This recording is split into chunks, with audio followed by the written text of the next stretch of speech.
hasta que nos veamos la semana que viene. Quisiera abrir la sesión de hoy con una fede errata, con un'errata corrige, una disculpa hacia el idioma latino. En la segunda, cuando me volví a ver, cometí un error garrafal de latín que mi buen maestro me hubiera hecho notar con las maneras que se usaba un tiempo. Yo estaba citando el apólogo de Menegno Agrippa, que aparece en Tito Livio. El segundo libro de Tito Livio se cuenta este apólogo. Un día los manos y brazos del cuerpo se rebelan porque dicen, nosotros producimos y todo se acaba en el estómago, que es el Senado. Era evidentemente una revuelta popular de la plebe en contra de los optimati, los senadores. Y Menegno, dígame. ¿Dónde está eso? Tito Livio, segundo libro. Libri ab urbe condita, la historia de Roma desde la fundación. Entonces el Menegno Agrippa, que era un político, les hace este discurso. Bueno, el Senado es el estómago, es cierto, pero si ustedes dejan de trabajar y de producir para el estómago, luego se mueren ustedes también, porque la República es un organismo. Esta idea, naturalmente, es un fuerte refuerzo al pensamiento conservador. No sé si se fijan que los conservadores utilizan normalmente metáforas de tipo orgánico para designar la sociedad y por ende para poner cada uno en su lugar, digamos. Esta era la intención. Bien, entonces, el punto era esto. Esa secesión se dio en el Monte Sacro, como decimos en italiano, y yo debería bien conocerlo porque es una parte de Roma en la cual viví casi 20 años y cometí este error. Monte Sacro se dice en latín Mons Sacer, porque el adjetivo es Sacer, Sacra, Sacrum. Y yo dije aquí, por mi vergüenza eterna, Sacrus. Y luego no me fijé, se me pasó hasta que no lo vi, porque afortunadamente uno se puede volver a ver de estos tiempos. Y pensé, Dios mío, pensé primero, matar a todos los que podían haber visto el video. Pedir que retiraran el video, se cortara y que volviera a circular. Y no sé qué otra cosa, no me queda otra que disculparme con ustedes, con el latín, etcétera, etcétera, etcétera. Por ende, con todos nuestros idiomas. Les prometo que esto no volverá a pasar. Y ahora vamos a ver la tercera parte, que tiene una diferencia, entre otras, esencial con lo que hemos visto en Laclau. Laclau describe el motor del carro. La inteligencia de Laclau está precisamente en esto, haber podido unir lo político en general con lo populista y haber mostrado cómo en realidad todo proceso de agregación en una crisis responde a lo que llamamos populista. De alguna manera nos deja también un problema, porque antes de leer a Laclau era fácil entender lo que era lo político. Y ahora entendemos lo populista visto como lo político en sí. Esto puede ser un defecto, pero para mí, ¿saben dónde se ven las virtudes de esto? Precisamente leyendo a los que siguen, Di Tella y Germani. ¿Por qué? Me voy a explicar. Laclau escribe el libro sobre el populismo en los años finales de los 80, lo publica como a mitad de los 90. Ha tenido mucho tiempo para ver no solamente los populismos históricos, sino para poder elaborar la teoría de estos populismos históricos. O sea, de alguna manera, la regla, lo universal del populismo, solo que no lo describe como lo vimos en términos de contenido, lo describe simplemente en términos de forma. Y esto es también una prueba de inteligencia, porque permite resignificar y reconsiderar históricamente, lugar por lugar, el populismo. O sea, por esto empecé con el más difícil, porque en realidad es difícil porque nos da un modelo mejor. ¿Qué hacen Di Tella y Germani? Hacen lo que se podía hacer antes de Laclau, y viéndolo así como regla, digamos, epistemológica, ¿no? Vamos a ver cómo razonaron. Razonaron de esta manera: por inducción, desde el populismo A, populismo B, populismo C y D, me hago la idea general de populismo. Ahora, naturalmente nosotros que hemos leído a Nietzsche y luego de Nietzsche a Karl Popper, entendemos que no existe otra cosa que no sea un prejuicio. Esto Nietzsche lo deja muy claro. Si quitamos la mala palabra prejuicio, que suena muy mal, y le ponemos perspectivismo, queda claro lo que quiere decir Nietzsche. Si la verdad no existe, y esta verdad es un acto de elaboración social, además performativa, el problema es para el científico, ¿no? Tengo que crear un instrumento adecuado para entender la realidad. El primero, no creo que fue el primero, pero quien fue muy sensible a esto fue Max Weber, como sabemos. La teoría del tipo ideal responde precisamente a la improbabilidad de encontrar en la realidad un tipo así. Hay que preconstruirlo, es decir, preverlo. Y esta es la característica del concepto científico moderno, pero moderno de verdad. Ahora, ¿qué tiene que ver esto con Di Tella y Germani? El modelo que tienen es evidentemente de tipo inductivista, pero creo que esto es en parte su debilidad, que Laclau no puede tener, porque Laclau tiene el modelo y a partir del modelo podemos ajustarlo. O sea, de alguna manera estoy diciendo que Laclau es más cercano a la idea nietzschiana del prejuicio que nosotros, sin embargo, no llamamos prejuicio, ¿no? Sino, podríamos decir, predeterminación de la investigación. En otras palabras, ¿por qué a mí me interesa este fenómeno y no otro? Claro que así me estoy poniendo en juego y de esto se trata. Di Tella y Germani escriben en los años 70. Son evidentemente ítalo-argentinos. Germani hasta había nacido en Italia. Di Tella era hijo de un emigrante italiano que tuvo mucho éxito como hombre de negocio y que fue mecenas, porque existe una revista, un instituto inspirados al padre de Torquato Di Tella. Ahora se fijarán cómo la interpretación nace de esto.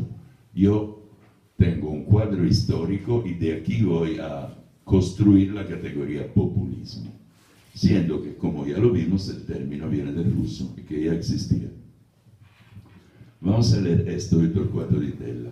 El libro lo encuentran en línea, todo esto está en línea. Con algunos se puede hacer el copy-paste, con este no, pero se lee todo. Es Populismo y contradicciones de clase en Latinoamérica. En las zonas subdesarrolladas del mundo, en lugar del liberalismo o el obrerismo, hallamos una variedad de movimientos políticos que han sido a menudo designados con el concepto múltiple de populismo. Esto es lo que normalmente, de manera puramente denotativa, entendemos todos por populismo. Miren que sigue. El populismo no puede explicarse por el mero carácter subdesarrollado, no educado de las zonas. También los países europeos en su oportunidad fueron rurales, atrasados e ignorantes, pero no contaron con tal prevalencia de las formas populistas. La explicación de Di Tella va hacia esto. Primero, se supone que existe algo como un país subdesarrollado. Y luego se pinta este subdesarrollo a partir del supuesto desarrollo ajeno. Esto es un modelo de tipo modernista que actualmente no es vigente. De hecho, cuando yo leo subdesarrollado, a mí me parece que estoy dando una mala calificación escolástica. Y no creo que se pueda, honestamente, utilizar un concepto así. Entonces, ya ven ¿Qué es un prejuicio en sentido malo? Claro que un prejuicio en sentido malo, bueno, se finca en el lenguaje. Atención entonces en cómo tratamos el lenguaje. Sigamos. Él quiere decir, aquí no solamente somos subdesarrollados, sino que nos sentimos periferia. Miren, dice que es cierto, también en Europa hubo zonas subdesarrolladas, y no solo las hubo, las hay. No tiene sentido. O sea, uno se pregunta, ¿cómo podemos llamar Europa Berlín y una aldea albanesa? Y sin embargo, evidentemente deben tener, aparte de las discronías, algo en común. No, sigamos. Una primera tentativa de respuesta es esta. Las naciones en desarrollo del presente no solo son pobres en términos absolutos, sino que constituyen la periferia que rodea a zonas más ricas y centrales.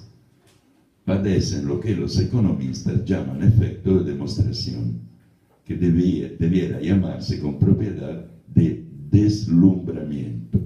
Y vamos a ver lo primero. Los intelectuales de estos países están acostumbrados a obtener su alimento espiritual del extranjero. ¿Cierto o no? Este es un punto sensible, vamos a discutirlo. Cuando vine aquí, para vivir en serio aquí, o sea, digamos para siempre, yo noté que un tema común en la filosofía mexicana era la de la identidad de la filosofía mexicana. Y yo además había leído más de una vez, porque me parecía genial, El laberinto de la soledad de Paz, que creo logra dar una visión mítica en el sentido bueno de lo mítico de México. Y luego había leído Vecinos distantes de Alan Riding, no sé si se lo recuerdan, un periodista inglés que describe México en contraste a los vecinos, por eso vecinos distantes. Entonces yo me interesé mucho por la razón de este problema de identidad. Yo no lo podía entender, francamente todavía no lo entiendo. Porque cuando yo veo México, veo una parte de la cultura occidental que vino en contacto, en esto Riding tiene razón, con una cultura de origen oriental. Si por oriental entendemos Siberia, ¿no? Entonces, recuerden que Eurasia es nuestra realidad. Es como de un lado o de otro se hubieran encontrado en América, en este territorio nuevo, las culturas que vienen de Eurasia. Y cuando yo siento tomar el tema de la identidad mexicana, lo primero que me viene en mente es esto. Debería ser una identidad muy arraigada y muy feliz, porque ustedes tienen la dicha del encuentro de dos, digamos, razas, etnias. Raza es más amplio, ¿no? Y sin pretensión científica, vamos a usar. O sea, yo no entendía por qué esto pudiera provocar un problema de identidad. Tal vez la respuesta va a estar en esto. Al brincar el charco, se corta con el tiempo. Tal vez es esto. Esto a mí tal vez me podría ayudar a explicar el porqué, no tanto y no solo de su diversidad, porque esto pues, es un hecho, pero es una diversidad dentro de una tradición. ¿Sí? Entonces, cuando yo veo que aquí uno, que es medio italiano, argentino, entonces uno de nosotros, está diciendo, aquí tomamos el alimento de los países más desarrollados, no está denunciando la enfermedad, la está mostrando, la tiene. ¿Sí? Y más en Argentina, que es un país que no debería tener problemas identitarios, porque su identidad consiste en ser diferente del resto de Latinoamérica, ¿no? Porque ellos se acabaron con los indios, ya sabemos. Entonces, estos problemas a mí me parecen ya irresolubles a nivel político, y por esto quisiera hablar un momento de esto. Cuando hablamos de política, el riesgo es que identifiquemos todo con el aspecto cultural hegemónico de la política, con lo gramsciano, ¿no?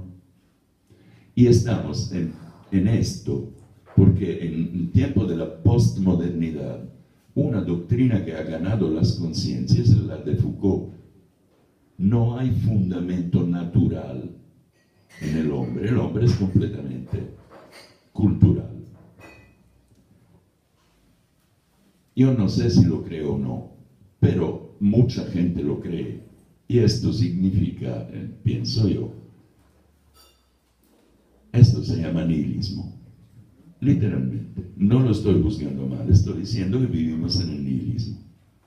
Ahora, vivir en el nihilismo significa negar las raíces.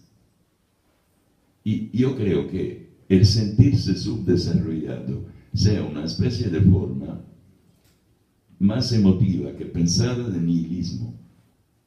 En realidad, no existe el subdesarrollo.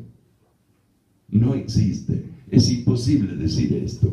Además, yo no sé, todo el mundo sabe que las primeras universidades de América las fundaron en español, los españoles aquí en Lima y en México.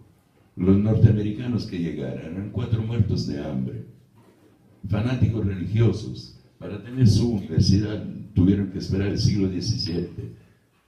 Y aquí la tenían ya en el siglo XVI, etcétera, etcétera. Ustedes dirán, estoy hablando con el corazón. De esto quiero decir. La política no se hace con la cabeza. La lectura de la deja extremadamente claro este punto. Cuando se logra la hegemonía, no se logra con el lenguaje científico, se logra con el lenguaje de la publicidad, que es el lenguaje de la poesía y de la retórica, en el sentido de Gorgias. Si no aceptamos esto, no nos podemos liberar de este sentido jerárquico que es también una manera de tener la culpa. Yo digo que no acepto esto, pero lo conozco porque vengo de Italia, e Italia es un país esquizofrénico. Somos, y creo que con razón, la sal de Occidente. Si ves algo importante en derecho, filosofía, arquitectura, siempre es un italiano. Pero al mismo tiempo somos los rezagados, los pobres, los pateados de Europa.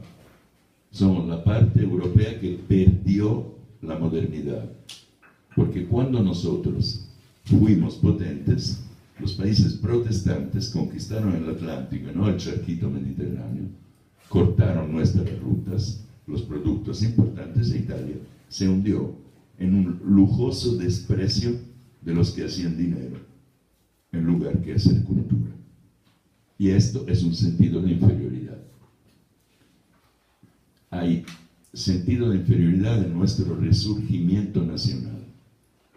En nuestro himno, la gente no conoce la segunda estrofa, pero la segunda estrofa dice: siempre nos patearon y nos humillaron porque nunca fuimos unidos. Y esto viene de Maquiavelo. Tenemos conciencia de esto. Entonces, simplemente, un italiano de mi generación, si podía, no compraba un Fiat. Preferíamos nosotros carros franceses, posiblemente alemanes. Yo fumaba cigarros franceses y prefería el camembert al parmigiano. Y no porque fuera yo especialmente snob, era la manera de reconstruir la fallida historia de Italia. Y este sentimiento se encuentra también en España, no en Francia. Pueden ser tan latinos como nosotros, pero ellos han construido un Estado que funciona. Y ahí fallamos los italianos, los españoles, por no hablar de los eslavos, cuya pasión nacional es la guerra civil, repito. Es un deporte, ¿no? Entonces la imposibilidad de una identidad política. Nosotros somos los europeos perdedores. Quieren que yo no entienda este sentimiento de ser perdedores frente a los norteamericanos. Lo entiendo, no lo comparto y no creo que sea bueno para una cultura entera. Bañarse todos los días con agua y lágrimas.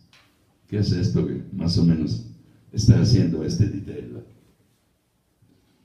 Ahora, si bien es cierto que la mayoría de las ideas que corren aquí vienen de Europa, pues les aseguro que yo, por ejemplo, en mi lista de escritores preferidos por la calidad y el estilo están dos mexicanos, Octavio Paz y Gabriel Said. Por no hablar de su poesía o de su pintura. ¿Cómo es posible que todavía nos sintamos, ¿verdad?, rezagados? Yo no sé, miren cómo pasa, ¿no? Cuando uno abre una historia del arte, normalmente encuentra, la última cita de pintura italiana que encuentra es el futurismo. Estamos hace 100 años, pero hay una pintura del Novecento italiana extraordinariamente buena. Dos de los cómicos mejores del 900 son italianos, pero ¿por qué no lo saben fuera? Porque Italia no es un país imperial. En cambio, todo Latinoamérica conoce sus cómicos. Todo Latinoamérica conoce Cantinflas. ¿Son o no son una potencia? ¿Y por qué se sienten así? Yo no entiendo. Y menos un argentino. Borges, solo Borges basta para llenar una vida y una biblioteca. ¿Cómo se pueden sentir mal ustedes? Yo no lo entiendo. Entonces, solidaricémonos. ¿Cómo? Un poco de sal nacionalista. Ahora que los norteamericanos quieren recuperar su identidad, vine aquí a hacer un comicio. Bueno, sí. Es el momento de recuperar nuestra identidad, y discúlpenme, católica y latina. Católica y latina. Piénsenlo, porque es para discutir en la última. No estoy haciendo publicidad al PAN, ¿eh? Por favor, entiendan, no lo reduzcan a esto, no se trata de esto. Estoy repensando la identidad católica como parte de la identidad latina. Piensen. Vamos a ver qué dice este señor, porque también es divertido, es inteligente. ¿Qué es el efecto de deslumbramiento? Los intelectuales obtienen su alimento espiritual del extranjero. Será. Los medios de comunicación de masa elevan los niveles de aspiración de su público, en particular en las ciudades y en el caso de las personas educadas. En los demás estratos de la población, el efecto de demostración en lo cultural actúa con igual intensidad. Es lo que con acierto se ha llamado revolución de las aspiraciones. Sí existe, ¿no? Además, si el libro es de finales de los 60, principios de los 70, tiene razón, esto es exactamente, se dio también en Europa, es el efecto que llevó a la construcción del Estado Social. ¿Sí? Y Estado Social quería decir precisamente esto, o sea, miren, hay una cosa que es muy, muy clara. En los años de construcción del Estado Social se empezó a utilizar para los acróbatas del circo la red. Es lo mismo. El Estado Social es la red que hace que tú puedas dar volteretas sin estrellarte en el suelo. Era protección en contra de riesgos. La esencia de la modernidad. Lucha al dolor, lucha al sinsentido del dolor. En realidad luego se transforma en lucha al dolor y lucha para la seguridad. Ahora, evidentemente la revolución de las expectativas crecientes miraba a esto, pero ustedes todos lo sabemos, ¿no? Una vez que hemos quitado el hambre, queremos el café y el dulce, y evidentemente de esto se trataba. El Estado Social hubiera tenido que favorecer el libre desarrollo de la personalidad de cada uno. Ajá. ¿Cuál puede ser el problema? Aquí lo ve fácilmente Di Tella, porque lo ve históricamente. A cierto punto faltan los fondos. ¿Por qué? Porque expectativas crecientes quiere decir deseos crecientes. El obrero no quiere que el hijo se parta el lomo, no. Quiere que el hijo tenga un título. Si examinamos esto, si les interesa sobre esto, existe un magnífico libro de Gabriel Said. Magnífico.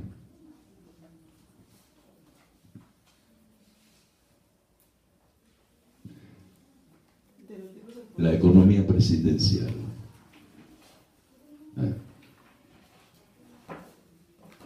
Y de los libros al poder, lo que me está diciendo la doctora. Es más, empiecen por el segundo. ¿Por qué?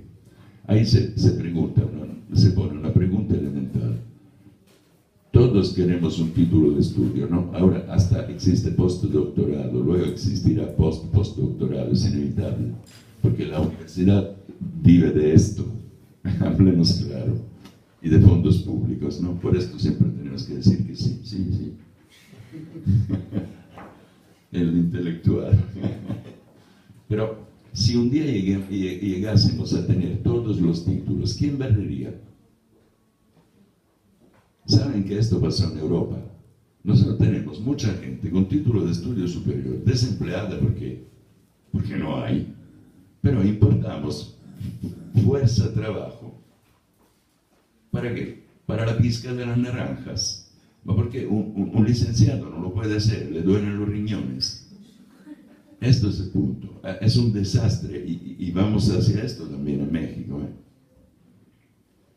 Ok, está bien. Pero existe esto, es parte del capitalismo. El capitalismo consiste en hacer obsoleto algo para que tú puedas desearlo. Punto. Por esta razón se puede llegar a aberraciones del tipo compra-venta en todo. Compra-venta en todo.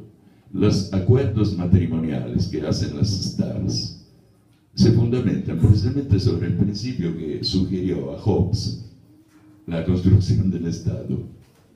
En cualquier momento podemos transformarnos en enemigos, porque potencialmente lo somos.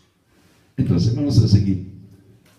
¿Cuál es el problema del populismo según Diderot?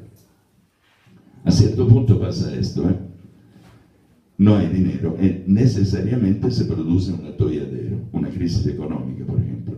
En tales condiciones, ¿cómo puede funcionar una democracia? En la experiencia occidental se basó en el principio de no representación sin tributación. En los países en desarrollo, la revolución de las aspiraciones inculca en las masas el deseo de contar con representación aun cuando no tributen.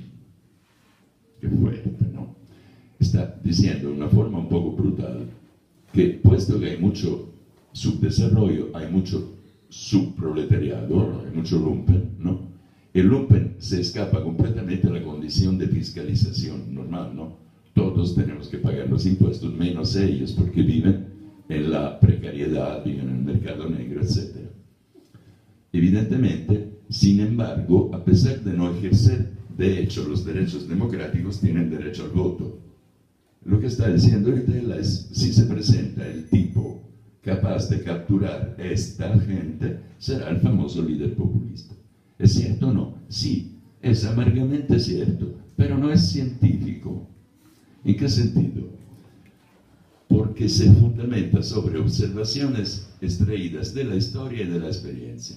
Y no es suficiente. ¿Por qué? Por el principio de indeterminación. La verdad histórica no la sabemos de verdad. No hay que hacerse ilusiones sobre este punto. La indeterminación, las ciencias sociales es fundamental. Este señor observa casos históricos, le da una pintada moralista, prácticamente está diciendo, muertos de hambre, quieren contar, ¿verdad? Y ustedes, intelectuales de segunda, que están viendo solamente hacia Europa y Estados Unidos, se sienten frustrados, ¿verdad? Cuando se encuentran dos frustraciones, nace el populismo. A mí me parece la conversación de un tipo inteligente que ha tomado un poco y se siente rodeado por amigos y se pone muy gallo. No hay que olvidar la psicología del investigador. Claro que Vitella nació rico, se le nota. Tiene un dejo de desprecio hacia la gente que no es tan rica como él. Qué ingenuidad en un intelectual, ¿verdad? Sí, pero qué frescura también.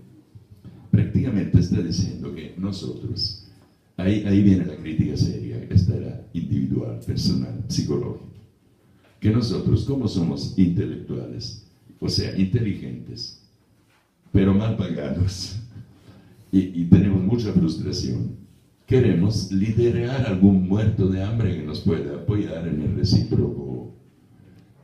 la recíproca evaluación de las posibilidades vitales, digamos. Y así nacería el populismo. Ahora se le siente lo italiano.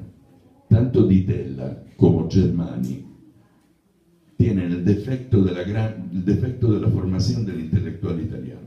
Ven hacia atrás. Como en Italia hay mucha historia y mucho de nuestro. Le decimos filosofía, en realidad es historia de la filosofía. Porque para la filosofía italiana, que viene de Vico, la historia, o sea, a los alemanes se lo enseñamos nosotros la centralidad de la historia. Es Vico que lo pasa a Herder, que lo pasa a Hegel. Es cuestión italiana. Y lo sabemos muy bien, y Gentile reconstruye esto. Todo país tiene una tradición. La tradición de la filosofía italiana es histórica. Se llama historicismo, de hecho. Hasta Eco. Con Eco penetra estructuralismo, luego el postestructuralismo. Entonces, pero lo nuestro era esto. Entonces a esta gente le han enseñado a ver en la historia italiana. Y en la historia italiana esta es la descripción del fascismo aplicada al populismo.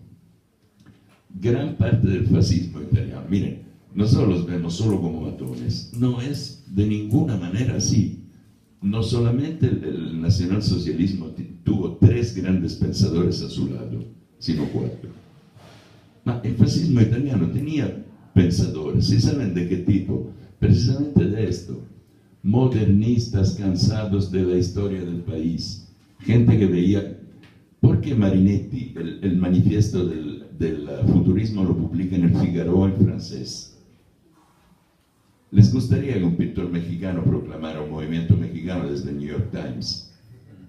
Pero precisamente por esto, tiene que hacerlo desde el New York Times porque piensa, nosotros somos la vanguardia de la modernidad. O sea, desgraciadamente, en países como el nuestro, los nuestros, la grandeza pasada aplasta la sombra del presente. Y esta es una cosa que se nota así, en transparencia.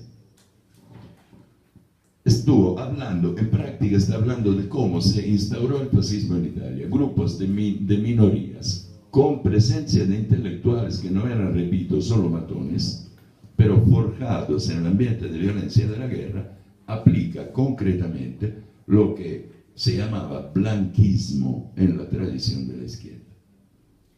A la izquierda no le gusta hablar de blanquismo, porque Blanqui era el teórico del golpe de Estado. Pero en realidad Lenin así llegó al poder, con un golpe de Estado. Que le ponga en revolución. El golpe de Estado es la mecha, en la revolución es la explosión. Entonces, aquí parece hasta que leyó el libro que era el 8 de la República. Es el 7 y el 8 donde se habla de la degradación de los... al final, si recuerdan, la descripción en la República de Platón, el peor de los regímenes, la tiranía. La tiranía viene formada, en principio, empieza como democracia, y la democracia empieza con los avispones con aguijón, dice Platón, o sea, intelectuales capaces de levantar a las masas. Como pueden entender, Platón llamaría, y lo veremos en el texto que sigue, el populismo lo llamaría demagogia. Y de hecho todavía se encuentra a nombres de populistas. Por ejemplo, yo no sé si sea verdaderamente populista López Obrador, pero el adjetivo más cercano que le he encontrado cuando no son insultos es demagogo.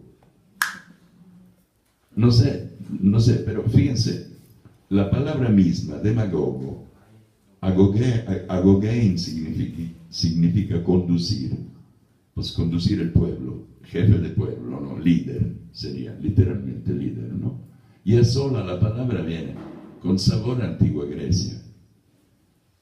Hay que adaptarlo. Por ejemplo, así una pregunta, ¿cómo lo dirían a Castro ustedes? ¿Quién murió? Fidel. Buena respuesta. Vino al corazón. Fidel.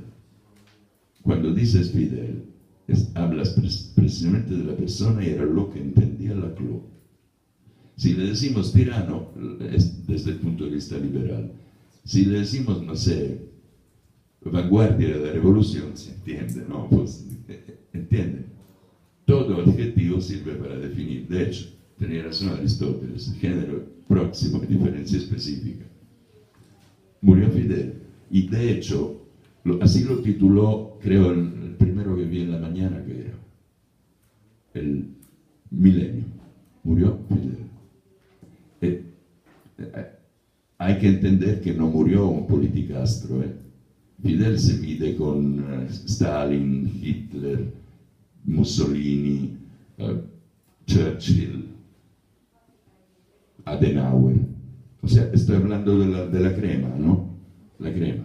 Que uno haya encarcelado y el otro no, en política no importa tanto esto. Gracias a quien dijo Fidel del corazón, porque me ayudó a entender. Efectivamente, no murió un tirano ni un dictador, murió algo más. Insomma, los grupos incongruentes con su estatus somos nosotros, ¿no?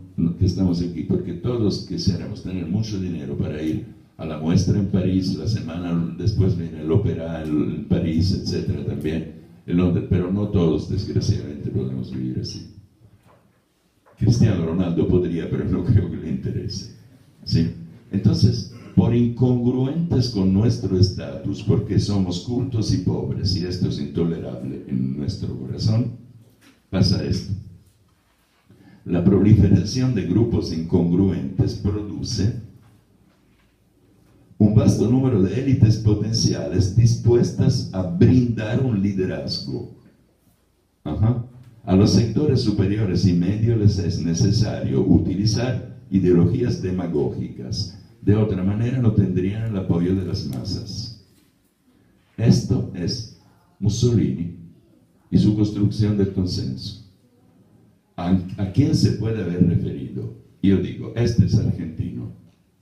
Perón no, inmediatamente, porque esto nos ayudará. Ahora, terminando la lectura de esto, vamos a discutir un momento la figura de Perón, que cae, miren, como decimos en Italia, como el queso sobre la pasta. Perfecto. Los sectores superiores y medios les es necesario utilizar ideologías demagógicas, de otra manera no tendrían el apoyo de las masas.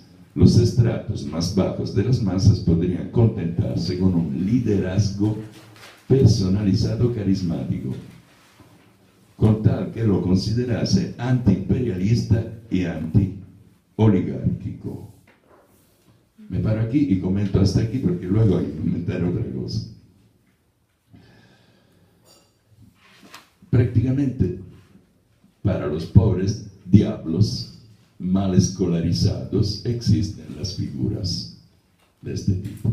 Les aconsejo una película que creo que está en la línea.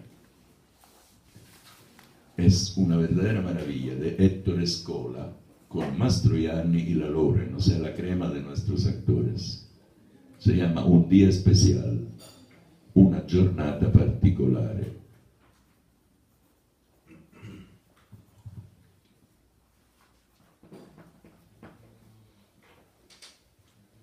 Cuenta dos historias paralelas. El día de mayo del 38 en que Hitler vino a visitar Roma, y Roma lo recibió a la manera, Roma es una ciudad de cine, todo lo de Roma es pura ilusión. Y una pareja, una mujer, una pobre proletaria con 8 hijos, un marido violento, brutal y fascista, y un homosexual que está a punto de ser enviado al confino. Era una práctica administrativa odiosa del régimen fascista. No necesitabas pasar por un juez, bastaba un orden político, por comunista, por homosexual, por liberal.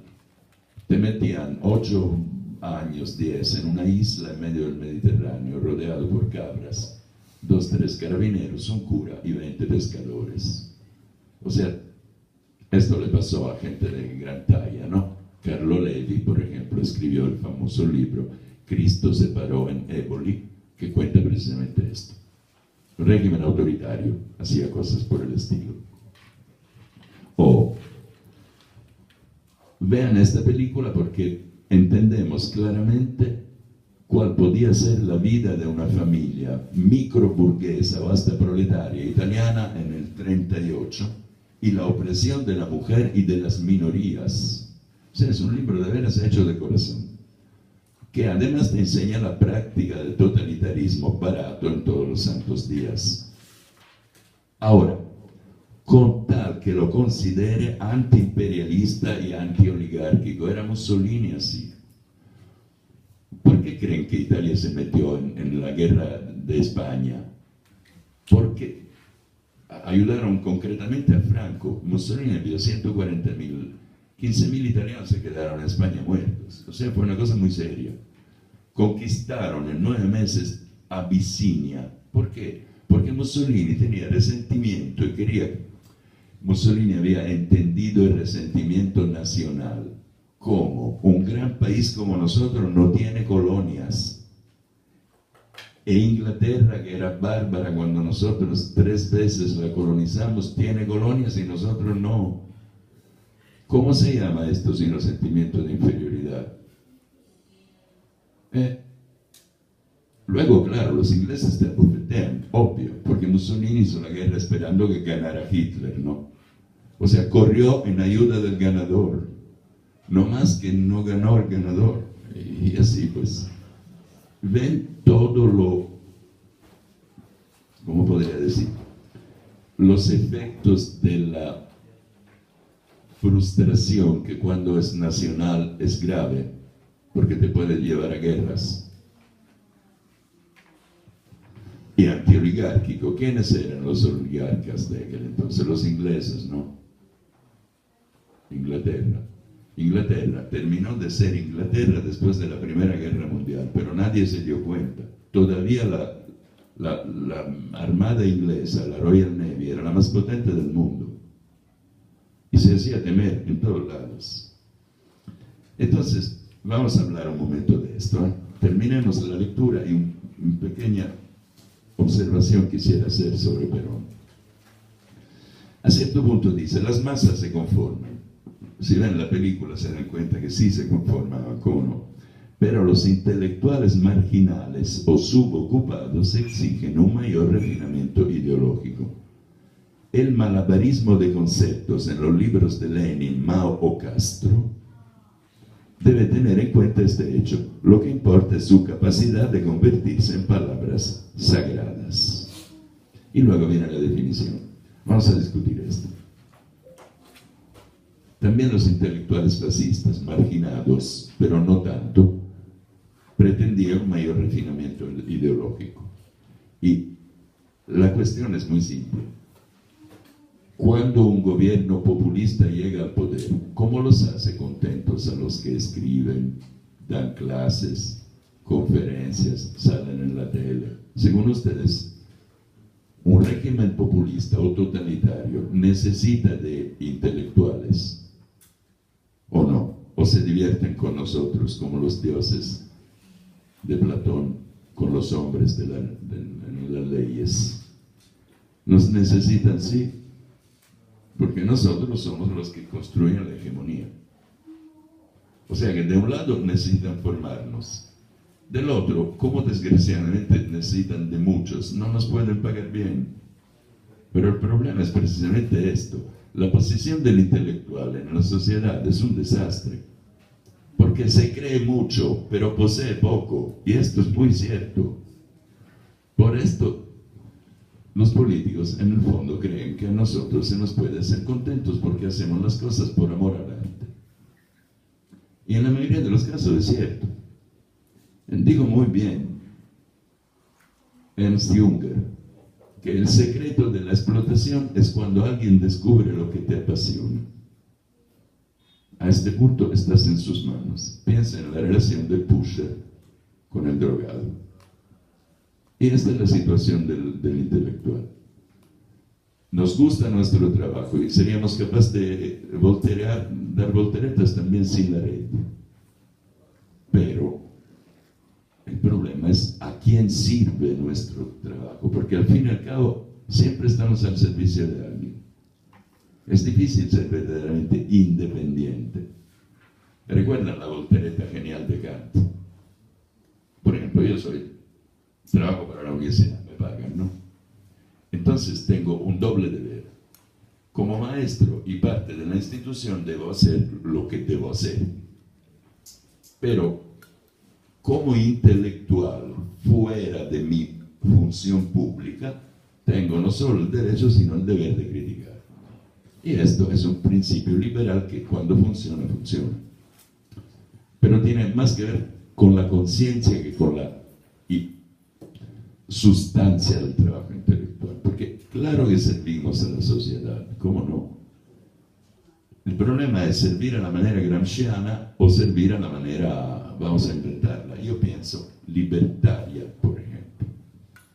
Y luego viene la definición. El populismo, movimiento con fuerte apoyo popular, participación de sectores de la clase no obrera y sostenedor de una ideología anti-statu quo. Y ahora, antes de pasar a Germani, una breve consideración sobre el amor.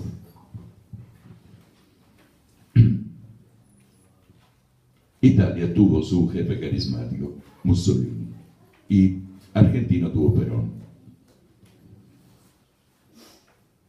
Yo siempre he notado una gran disonancia entre el comportamiento real de esta gente, y por real entiendo históricamente comprobado, y el amor con el cual muchos los acompañaban.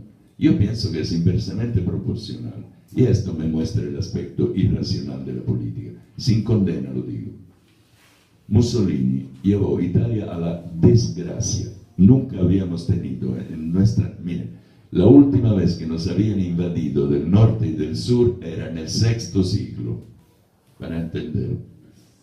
Y ahora, en 1943, tuvimos Italia dividida en dos. Guerra civil, cosa que no habíamos tenido, y a ruina económica y moral, porque Italia tuvo la genial idea de estar de los dos lados, perdiendo al mismo tiempo la guerra y el honor. O sea, una situación moral terrible, a la cual muchos jóvenes se rebelaron participando en la guerra civil, coherentemente. O sea, esa guerra civil fue por el rescate de la cara nuestra, no solo de nuestra democracia, sino de nuestro derecho a existir como pueblo independiente. Se paga con sangre, es importante saberlo. ¿Cómo puede ser que Mussolini todavía tenga gente que lo respeta? Yo no lo entiendo, no solo lo respeta, lo ama. Dirán, pues no lo conocieron. Hasta gente que lo conoció lo amaba. Yo vi ceremonias, me arrastraban ahí cuando era chiquito, ceremonias de conmemoración de la muerte de Mussolini. En una iglesia se juntaban tipos de camisa negra, viejas condesas, coroneles de las guerras de África con el parche ocular, y los jóvenes que buscaban a alguien para pegarle, ¿no? Porque esa es su educación política. Eran ceremonias no solo ridículas, para describirlas se necesita un Fellini, sino a mí me dejaba una pregunta, pero nos metió en una guerra innecesariamente y la perdimos. ¿Cómo pueden amarlo así? Perón es un personaje. Me he documentado sobre él porque, bueno, brevemente, fue un trepador social extraordinario porque nació de padre anónimo de una señora que fregaba los pisos, o sea, y él logró ser oficial del ejército, no solo oficial, fue, no sé cómo se diga en español, adepto militar, es enviado militar de Argentina a Italia, y ahí se enamoró de Mussolini.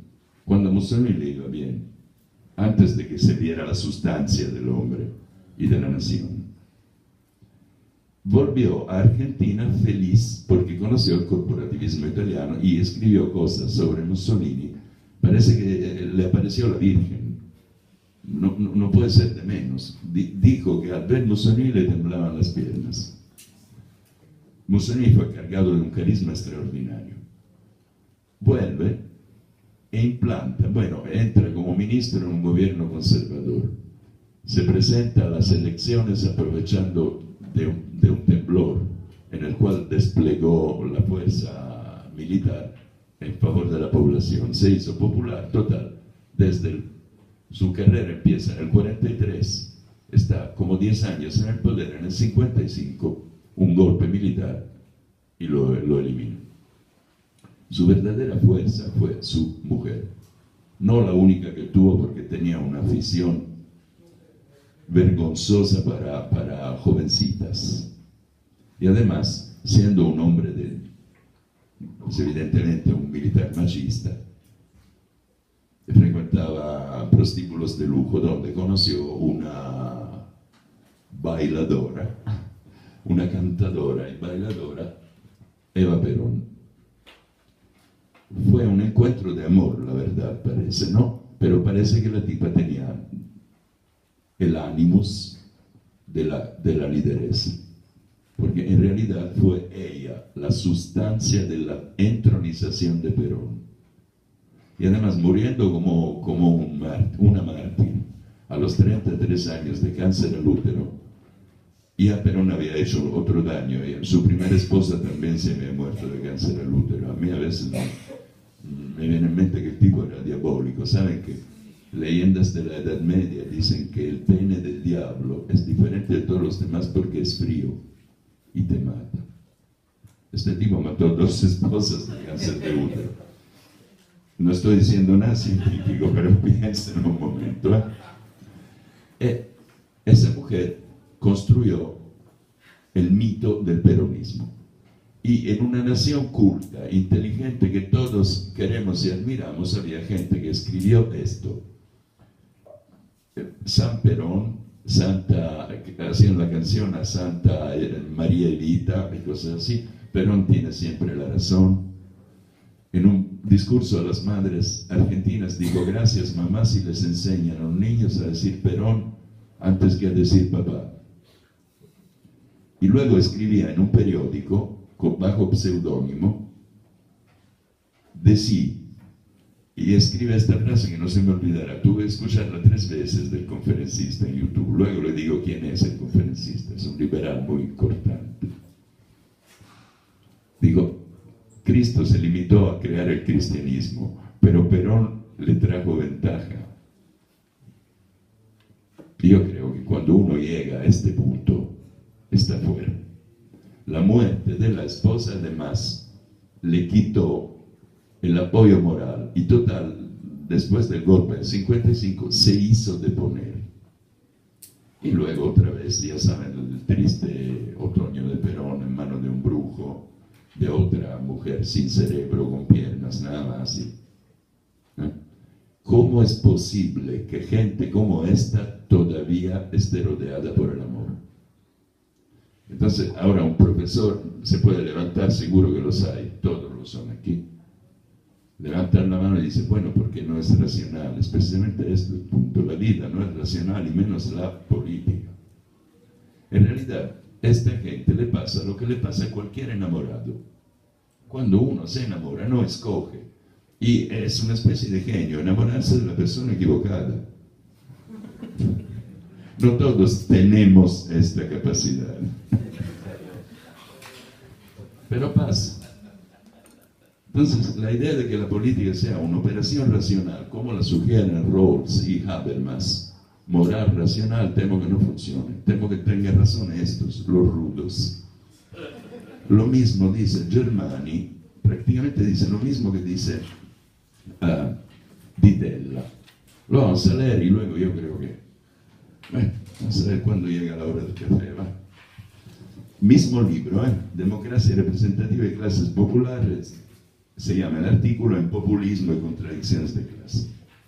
Para comprender la conducta de las clases populares en América Latina, es preciso recordar un rasgo general de los países subdesarrollados: la simultaneidad de lo no contemporáneo. no sé, yo crecí, yo me recuerdo. Italia de los años 50, yo tenía entre 9 y 10 años, de los años 60, era un país no subdesarrollado, pero exactamente así. En Milán existía el metro, etcétera, el gran estadio, y luego ibas a un pueblito de Calabria y te preguntabas dónde estabas, y sin ir tan lejos, ¿no? En realidad, esta discronía, estos sincronismos diferentes, digamos, existen en todos los países, no solo en los subdesarrollados. Miren, tal vez soy tan ignorante que no lo veo, pero a mí me parece que, bueno, autoritarismo de izquierdas, socialismo de derechas, un montón de formas híbridas, hasta paradójicas en el sentido de la dicotomía derecha-izquierda, son exactamente las fórmulas que, bajo la denominación, que pese a su diversidad, pueden ser apuntadas bajo la denominación común de movimientos nacionales populares. El término viene de Gramsci, ya lo vimos, lo utilizamos en el sentido de la cultura. La forma apropiada de intervención en la vida política nacional de las capas sociales tradicionales en movilización acelerada. Ahora, vamos a ver qué es la movilización para entender, ¿no? Fui a buscar en los libros de Germani definiciones y me las encontré. Movilización, proceso psicosociológico en cuyo transcurso los grupos hundidos en la pasividad del modelo tradicional, predominio de la acción prescriptiva a causa del cumplimiento de normas interiorizadas, adquieren cierta capacidad de comportamiento deliberativo y por consiguiente manifiestan cierta actividad en el terreno político. Qué bello a veces cuando los sociólogos se esfuerzan de crear conceptos claros y de utilizarlos claramente, y este es el caso, ¿no? Pero vamos a analizarlo. Grupos hundidos en la pasividad. Yo siento que está hablando del clásico campesino inurbado, ¿no?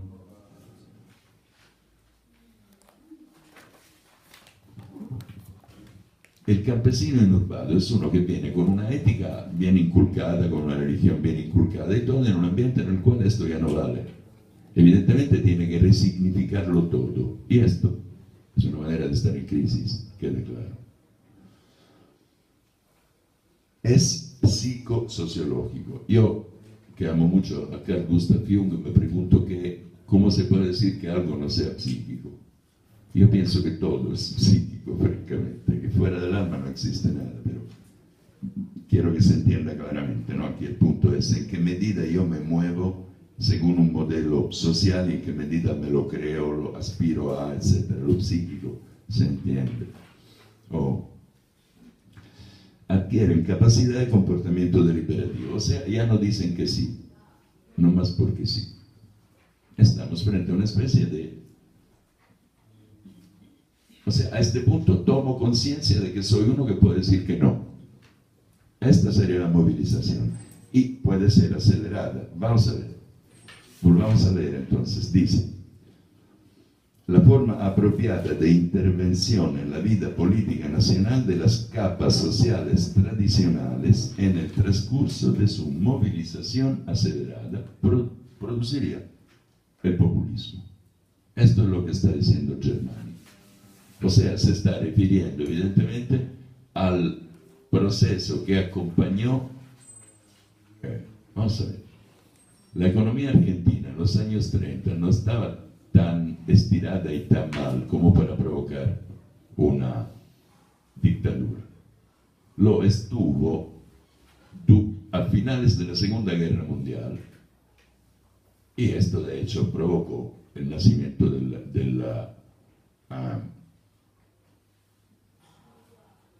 peronismo.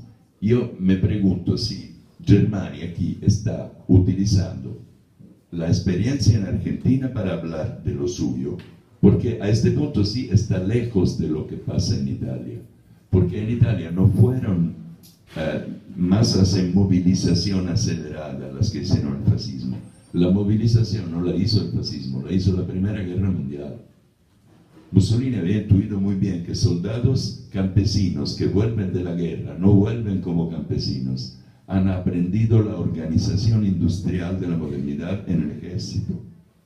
Y esto es el caso. Yo creo que Germani vio esto, lo trasladó al proceso argentino y construyó un modelo que, naturalmente, como todos los modelos, pues a él le debe haber funcionado. No sé si funciona ya. Porque un eventual populismo mexicano ahora no creo que se fundamentaría sobre la gente que viene a vivir a Monterrey desde San Luis, la tradicional emigración hacia acá, ¿no? Podría ser muy diferente, podría ser un populismo clase mediero, de esto hablaremos pronto. Estos movimientos, dice,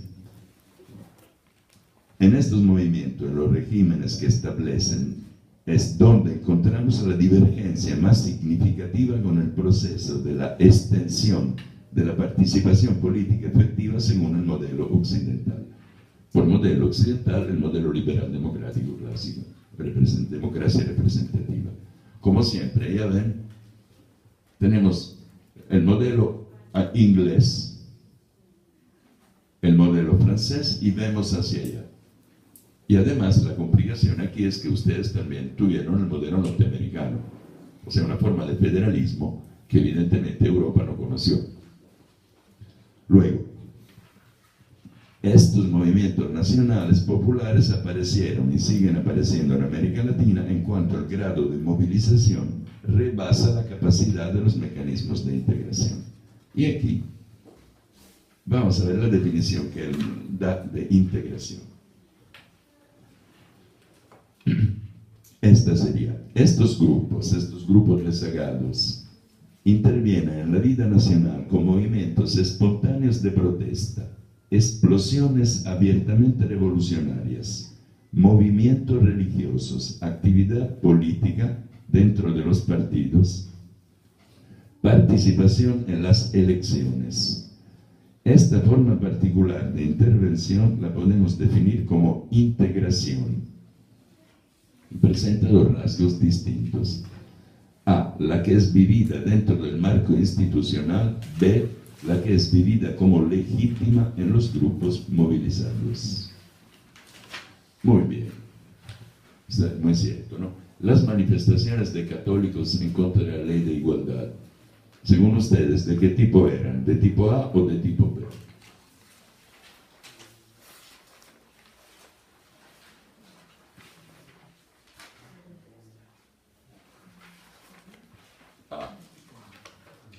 Esa gente no desafiaba el Estado de Derecho. Bueno, los normalistas que normalmente se dedican a actividad política, ¿lo hacen en el cuadro A o en el cuadro B? B. O sea que el cuadro A no implica quemar gasolineras con todo el ingeniero, ¿verdad? Ah, gracias, es lo que quería saber. O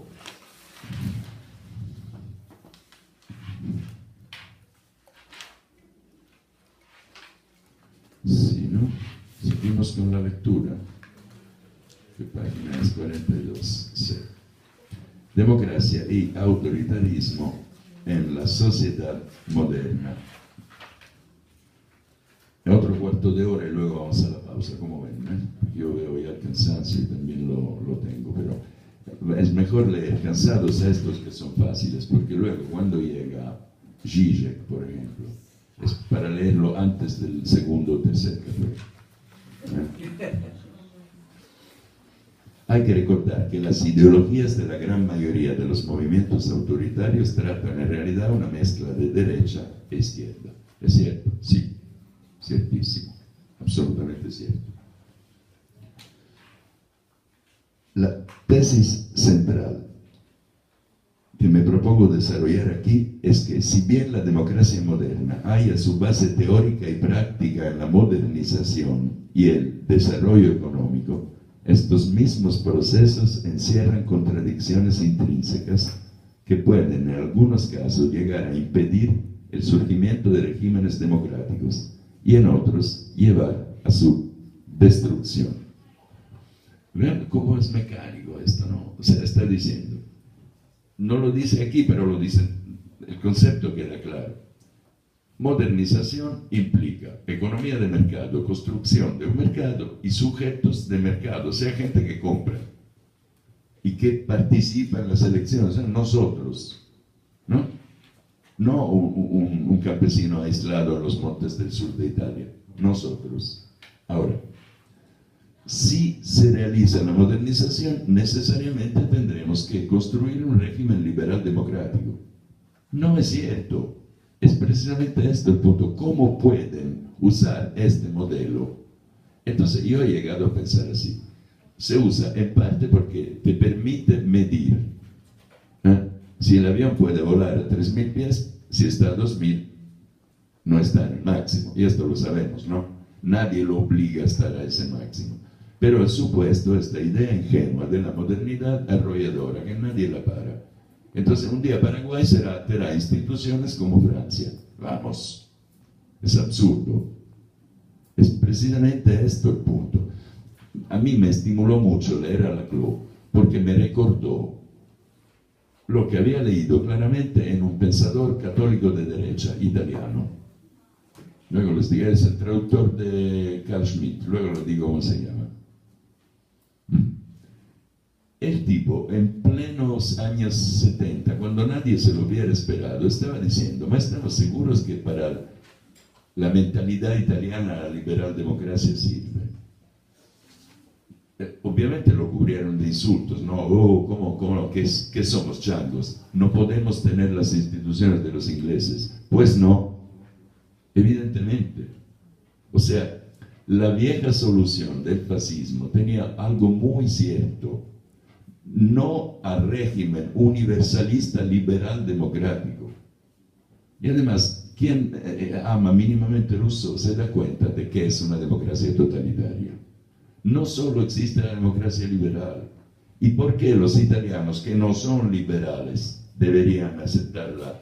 Miren, los italianos son muy metiches. En realidad no tenemos la mentalidad de desentendernos del vecino. Esto puede pasar solamente en Gran Bretaña, yo creo, Holanda. El italiano viene del espíritu comunitario católico y es fisgón en lo que hace la gente. O sea, parece un país de gente que se la goza la vida, café, bellas mujeres. Sí, este es el folclore. En realidad tenemos un fuerte control social fundamentado en esto. ¿Ah? Por ejemplo, bueno, hay figuras rechazadas. ¿Qué creen? ¿Quiénes creen que son las figuras que los italianos más los irritan? El borracho y el violento. Hay rechazo inmediato. Mira, este es un violento, este es un hombre de cuchillo, etc. A lo mejor a veces los fascistas eran los hombres de cuchillo que de repente se hacen finalmente protagonistas en lugar que condenados, ¿entienden? El juicio social es fundamental y es muy duro en Italia. No somos lo que parecemos. Entonces, quiere decir que un país donde la gente no respeta, por ejemplo, íntimamente la libertad del otro, no puede ser un país liberal. Será un país en el cual el liberalismo se impone en la cultura, en la escuela, con métodos de adiestramiento animal más que de convicción. Esto es el punto. Yo por esto pienso que Latinoamérica es muy coherente en su populismo. Ustedes no pueden ser liberales, no lo tienen en la mente. Miren qué pasa cuando se intenta hacer una ley liberal. Inmediatamente miles de ciudadanos que nunca se habían interesado seguramente. Las familias católicas trabajan, van a misa, no se meten en política. Cuando llegué aquí escuché una palabra terrible. Polaca, la polaca, ¿no? ¿Cómo es posible deformar así una cosa tan noble? Luego entendí por qué. No estuvo muy claro el por qué. Porque se confunde la política con la práctica de baja carnicería de votos y cosas así. O sea, esto no es política, evidentemente. Así como la prostitución no es erotismo. Y así de simple. Entonces, esta es la falacia. Miren, Germani adolece de lo que decía Di Tella, es otro que ve el modelo europeo como si fuera el único modelo. Entonces, ¿por qué en América Latina no seguirlo? Ma intentemos hacer un esfuerzo, así, entre hermanos latinos. Quitemos a la palabra fascismo ese tufo a insulto que no tiene nada que ver con la realidad histórica. Y consideremos que Latinoamérica es el terreno perfecto para el fascismo. Sí, sí. No entiendo el fascismo, no es que, como decía Woody Allen, escucho a Wagner y me dan ganas de invadir Polonia. No es este tipo de nacionalismo. O sea, el fascismo no necesariamente lleva a la guerra con los vecinos, pero sí a hacerse respetar. No sé si me explico. Bien. Quieren construir un muro, bien, que lo construyan. Y el muro sirve para dividir dos. O sea, en realidad nos protegen también a nosotros. No sé si... Vamos, es cuestión de... El fascismo nació en un momento en que se transformó el resentimiento de humillados y ofendidos en fuerza. Yo no sé si algún día a ustedes les han dado alguna cachetada sin que la devolvieran. Es terrible. Y cuando decides devolverla, paga el primero, el segundo, el tercero y el cuarto. Lo que quiero decir es que la construcción de la identidad de un pueblo pasa a través de la diversidad. Y la diversidad puede implicar la confrontación física. Si no, no es política. Esto lo tiene muy claro, yo creo, más que el hombre, la señora Chantal Mouffe, la señora de la Cruz. Ella habla evidente y claramente de transformación. Digamos, de basta con la política de los diálogos y adelante con la fuerza, porque la política es esta. En todo caso, vamos a terminar con Germani, ¿va? Poco pedante el libro, pero no está mal. Si definimos a la marginalidad como la exclusión de ciertos derechos que individuos o grupos se sienten autorizados a ejercer, entonces la marginalización puede resultar de dos categorías principales de causa. A. Consecuencia de la privación de ciertos derechos anteriores. B. Consecuencia del hecho de que los individuos y los grupos en cuestión u otros sectores relevantes se dan cuenta de que ciertos roles y estatus que les han sido negados deberían en cambio ser abiertos a ellos. Wow, esto me interesa mucho más. Aquí le pone pimienta. Por ejemplo, consecuencia de la privación de derechos anteriores reconocidos o ejercidos. Son los empobrecidos, ¿no? Típico. Categorías arruinadas, naturalmente, demonios, perdí esto. Esto en la construcción del fascismo fue fundamental. Miren, los dos países que se dieron formas fascistas tuvieron un mito al momento del final de la Segunda Guerra. El mito alemán se llamaba la puñalada en la espalda. ¿Por qué? En el momento en que los políticos piden la paz, el ejército alemán todavía ocupaba territorio francés. No estaban en defensa. Imagínense que el referee suena al 95 en el momento en que tú estás a punto de anotar al otro. Claro que se sintieron resentidos, además se tiraron sobre Alemania y le quitaron todo. Francia, Inglaterra. Si los Estados Unidos no hubiesen tenido dinero, se comían Alemania hasta la tierra, se podían comer.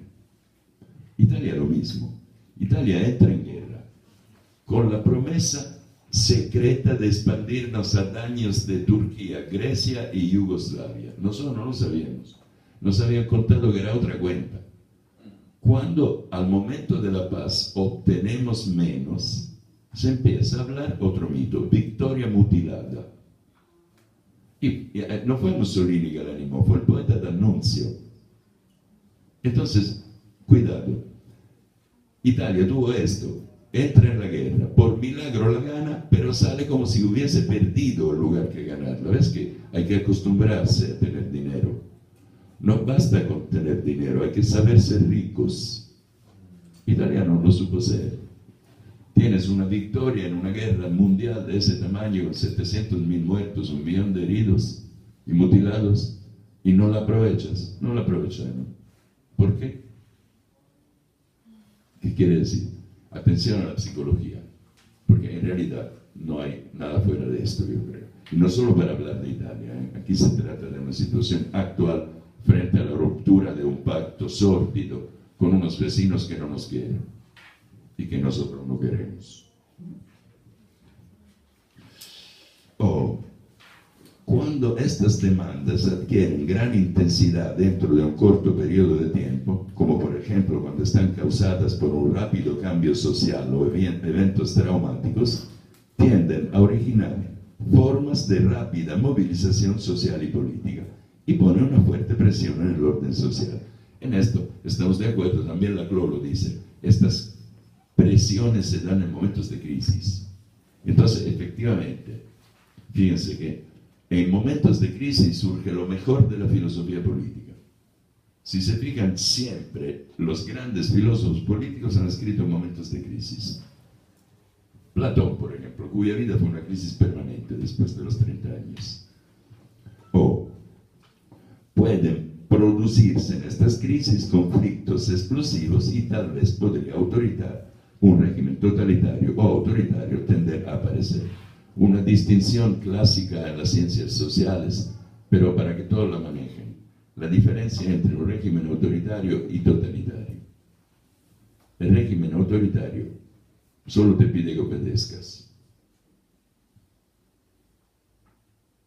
El régimen totalitario quiere que estés entusiasta. Es como una mujer que todos los días te pide, sí, lo sé, nos hemos casado, pero me quieres.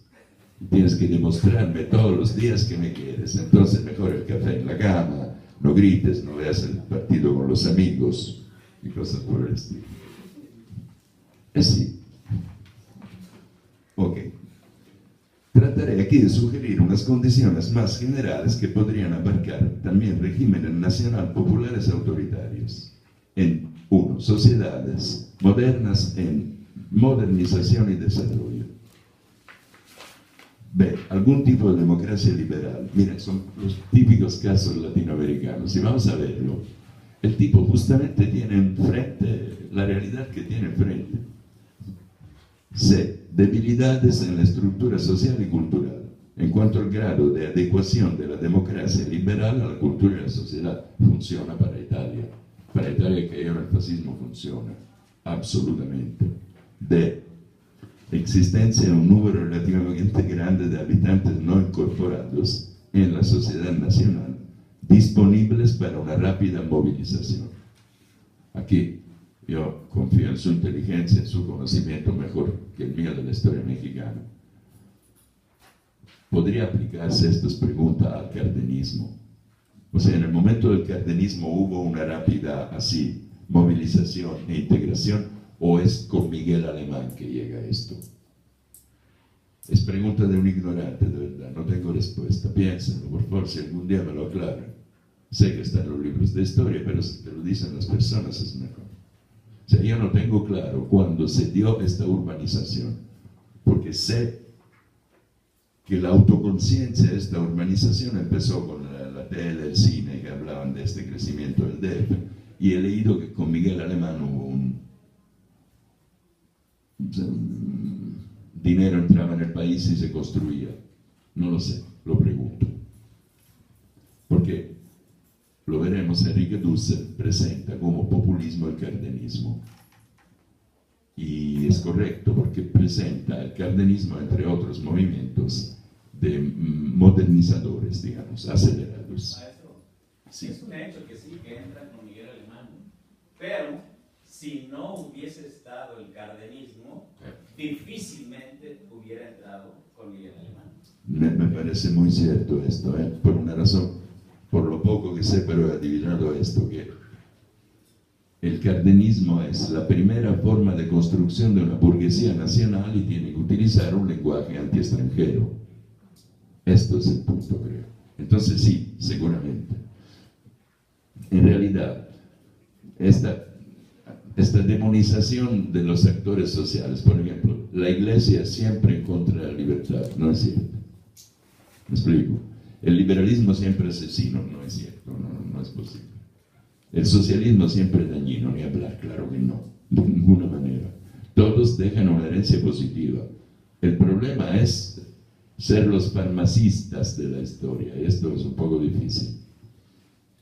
Luego, sectores mal incorporados. Ah, sí, écolo, sí, los venidos a menos. Uno o más sectores sociales anteriormente incorporados y más tarde desplazados, marginalizados o bajo amenaza de marginalización real o percibida.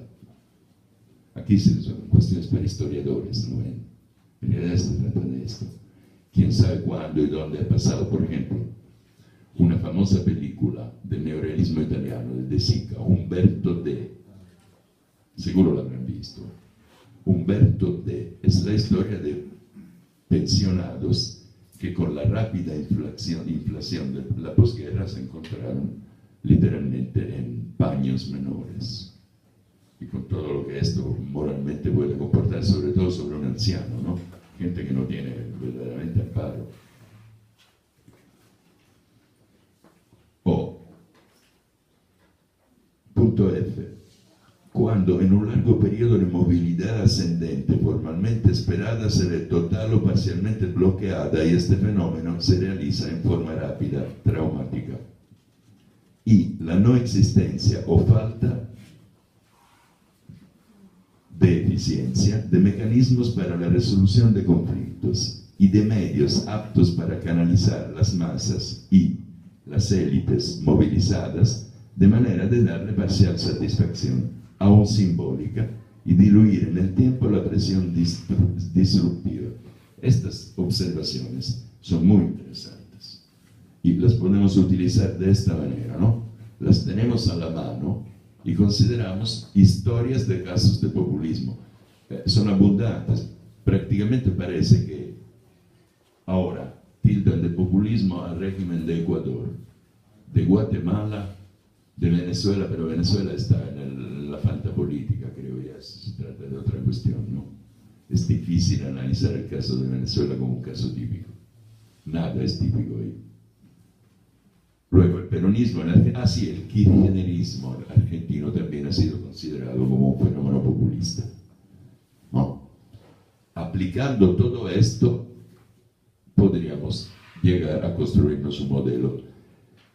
Sin embargo, hay que añadir una cosa relativa al kirchnerismo, pero no es el caso. Ahora vamos a terminar esto, vamos a la pausa y luego seguimos. El buen Gustavo Bueno. K. La época histórica. Claro, siempre, ¿no? ¿Te parece? Un pensador italiano que no habla del contexto histórico, no es posible. Tipo clima ideológico, ¿no? Desde este punto de vista ahora el clima ideológico se presta. En Europa se presta para un populismo de derecha, sin duda.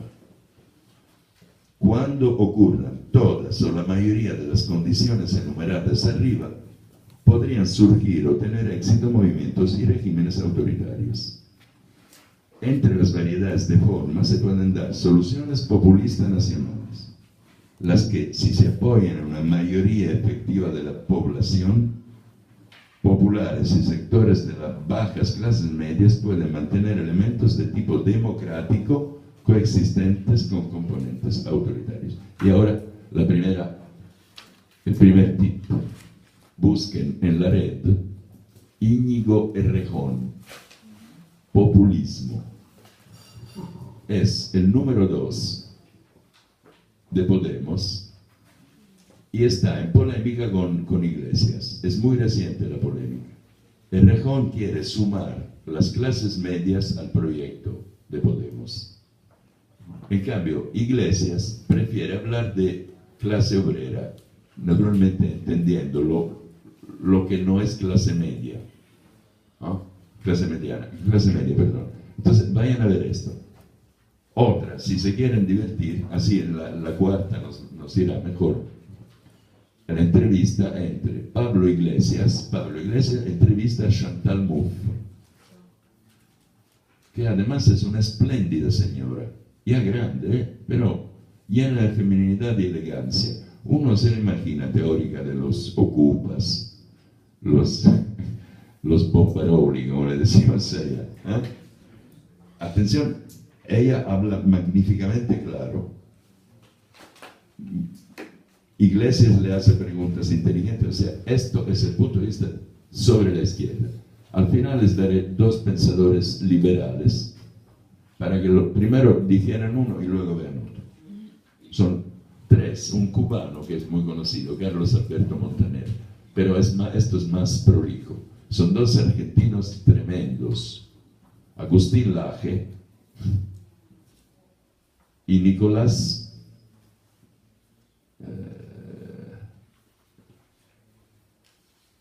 Márquez. Son periodistas muy polémicos y han escrito un libro y lo está publicitando que se llama El Libro Negro de la Nueva Izquierda.